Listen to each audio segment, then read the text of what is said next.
Good morning, কেমন আছেন? আমার নতুন আর একটা ব্লগে আপনাদের স্বাগত জানাই। আজকে রবিবার আর এখানে ব্রেকফাস্ট করছি ঘুগনি মুড়ি, এখন রোজই হয়, ওই জন্য ওটা দিয়েই খেয়ে নিচ্ছি। আর এখানে সবজি কেটে রেখেছি আর চিকেনটাও ম্যারিনেট করে রেখেছি, রান্না হবে। সকালবেলা আনাজ কেটে রেখে দিয়েছি।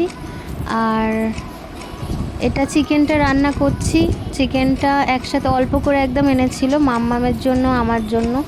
আর বাড়িতে কেউ তেমন মাংস খায় না, ওই জন্য চিকেনটা আমি আর মাম্মাম খাবো, ওর বাপিও খাবে। অল্প অল্প করে একদম এনেছিল।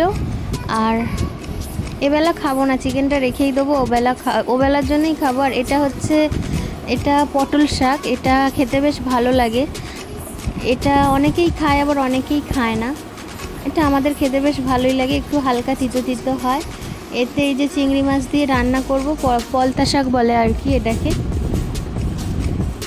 আর করবো এই চিংড়ি মাছ কেটে বাটি ভাতে করছিলাম এখানে।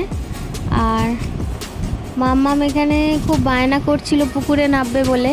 আসলে সবাই আশেপাশের বাচ্চাগুলো নাবে, আর ওকে তো নামতে দেওয়া হয় না, খুব বায়না করছিল। আর না মানে ওকে নিয়ে নাবার মতো লোকও নেই।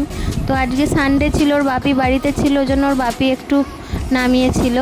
আর বিকেলবেলা বেরোতে বেরোতে বেশ সন্ধেই হয়ে গিয়েছিল। আর এখানে এসেছিলাম সেই নদীর পাড়ে। এখানে বেশ অন্ধকার অন্ধকার, আর লাইটটাও এখানে আজকে জ্বলছে না এখানে। আর তো খাবার কিনে এনেছিলাম, এই যে চাউমিন এনেছিলাম, পকোড়া এনেছিলাম, ওগুলো খাচ্ছিলাম। খেয়ে দিয়ে অনেক বসেছিলাম, খুব হাওয়া হচ্ছিল।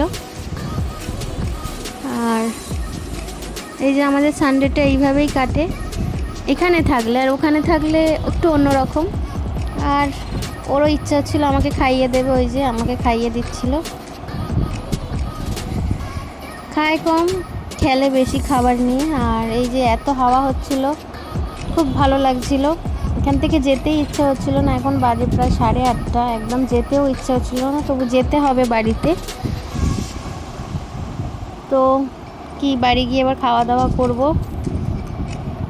তো সবাই ভালো থাকবেন, সুস্থ থাকবেন, আর কিছু বলার মতো নেই, দেখানোরও নেই। টাটা, সবাই ভালো থাকবেন।